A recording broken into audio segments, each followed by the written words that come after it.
नमस्कार साथियों, हम आ गए हैं आपके बीच में हिंदी साहित्य इतिहास के कुछ महत्वपूर्ण क्वेश्चन को लेकर के। ये सभी जो क्वेश्चन हैं सुपर टेट एग्ज़ाम के लिए तो बहुत ही इम्पोर्टेंट हैं और इन क्वेश्चनों का मैं ना केवल आंसर बताऊँगा बल्कि ये ऐसा आपको कोड दूँगा कि जीवन भर के लिए ये याद हो जाएगा। तो बने रहिएगा वीडियो के लास्ट तक, है ना? और आपको निश्चित तौर पर सिर्फ़ वीडियो देखना है, कोड बनाना आपके दिमाग में सेट करना और वहाँ पर सेव का बटन क्लिक करना मेरा काम है। चलिए देखते हैं पहला क्वेश्चन। इसमें कहा है आदिकाल। आदिकाल को आदिकाल किसने कहा है? दोस्तों आप जानते हो आदिकाल को आदिकाल किसने कहा है?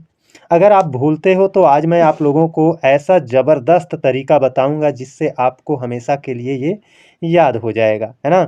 देखिए दोस्तों आदिकाल, आदिकाल को आदिकाल ही किसने कह दिया? तो एक चीज़ आप याद रखना, आदिकाल को आदिकाल जो भी कहेगा, है ना? उसका नाम मैं देखिए इसको लिंक कर रहा हूँ, है ना? अच्छा एक चीज़ आप ये बताइए जब आप को कहा जाता है 5 जानवरों का नाम लिखिए तो आप जानवरों का नाम लिखते हुए लिखते हैं कि गाय, भेड़, बकरी, सूअर, है ना? आदि लिख देते हैं। तो जब आदि लिख देते हैं तो उस आदि का मतलब क्या होता है? आदि का मतलब इसके आगे बहुत सारा, कितना? मैं कहता हूँ इसके आगे हज़ारों। है ना? इसके आगे हज़ारों। तो यहाँ पर आदिकाल को आदिकाल किसने कहा है? तो इससे याद रखना कि आदि का मतलब होता है इत्यादि, इत्यादि मतलब इसके आगे हज़ारों। तो हज़ारी प्रसाद इससे आप याद कर लेना, तो ये आपका हज़ारी प्रसाद हमेशा के लिए याद हो चुका है। नहीं अगर आपको लगता है कि अभी भी नहीं याद हुआ है, तो दोस्तों एक बार और आप प्रयास करिएगा, निश्चित तौर पर ये याद हो जाएगा। चलते हैं अपने अगले क्वेश्चन पर। ये देखिए हमारा दूसरा क्वेश्चन है, बहुत अच्छा क्वेश्चन है ये, कई बार एग्जाम में ट्रेंड हुआ क्वेश्चन है। अशोक के फूल के रचनाकार कौन है? ये एक रचना है अशोक के फूल। अशोक के फूल ये क्या है? एक रचना है और इसके रचनाकार कौन है यही हमसे पूछा गया है। तो देखिए दोस्तों अशोक के फूल, अच्छा मुझको ये बताओ, मैं याद कराने जा रहा हूँ, है ना? मेरा मकसद केवल ये नहीं है कि इसका उत्तर बता दो, इसका उत्तर हो गया हजारी प्रसाद, बस आगे बढ़ जाओ। क्या मतलब है यार इसका? इसका कोई मतलब निकला? आज हमने देख लिया, भूल गए, कोई मतलब नहीं निकला। हम कुछ इस तरह से बता दें कि भविष्य में फिर ये क्वेश्चन आपके सामने आए तो आप अपना दिमाग का प्रयोग कर सको और इसका सही उत्तर क्या है ये जान सको। तो अशोक के फूल, अशोक के फूल भाई, अशोक के फूल कहाँ लगेंगे? अशोक के पेड़ पर लगेंगे। और जब अशोक के पेड़ पर लगेंगे तो क्या 1 फूल लगेगा, 2 फूल लगेगा, 10 फूल लगेगा? अरे बहुत सारा लगेगा, हज़ारों फूल लगेंगे। हज़ारी प्रसाद यहाँ भी उत्तर हो गया, है ना? तो कितना आसान है, कोड कर लो भाई, कोड कर लो। देखिए एक प्लेन दीवार है, उस पर अगर आपको चढ़ना है ना तो वहाँ ज़रूर कुछ ना कुछ आपको गड्ढे करने पड़ेंगे, कील ठोकनी पड़ेगी तभी आप चढ़ सकते हो। वैसे ही इनको याद करना है ना तो कुछ ना कुछ कोडिंग करनी पड़ेगी। कंप्यूटर भी हमारी आपकी बात को याद रखता है, तो कैसे याद रखता है? वो हमारी आपकी बात का कोडिंग करके अपने दिमाग में रखता है, तो आप भी कोडिंग करो, बिना कोडिंग किए ये याद नहीं होगा क्योंकि ये सब चीज़ें भूलने वाली होती हैं। एक बार पढ़ो तो भूल जाती हैं, 2 बार पढ़ो तब भी भूल जाती हैं, 10 बार पढ़ो तब भी भूल जाती हैं, हमेशा भूलती रहती हैं। तो ऐसी चीज़ों को याद करने के लिए आपको हम कोडिंग कराते रहेंगे और आप केवल बस हमारा सपोर्ट करते रहिए। लोगों के बीच में वीडियो को शेयर करिए, सब्सक्राइब करिए। चलते हैं अपने अगले क्वेश्चन पर।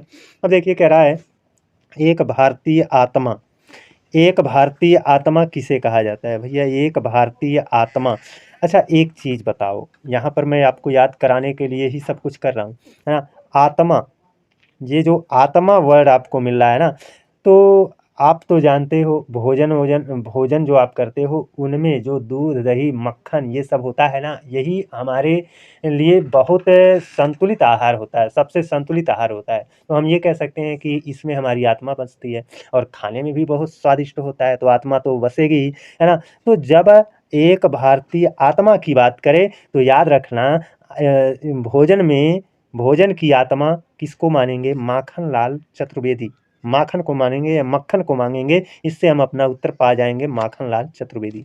याद हुआ कि नहीं याद हुआ?